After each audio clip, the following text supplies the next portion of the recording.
Hello বন্ধুরা, আসো তোমাদের কাছে একটা জিনিস দেখো, ঠিক আছে? আর এই জিনিসটা খুব ভালো লাগবে।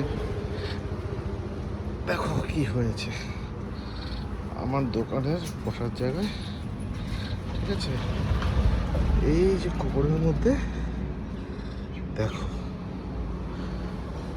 এরকম করে ঘুঘু পাখি বাসা করেছে, ঘুঘু পাখিতে। আর তার মধ্যে দেখো না, এই যে দুটো ডিমও হয়েছে।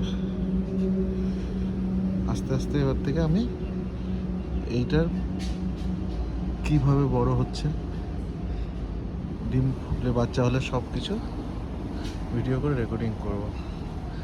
ছিল ডিমটা এক্ষুনি, এর মধ্যে ঘুঘু পাখিটা বসেছিল।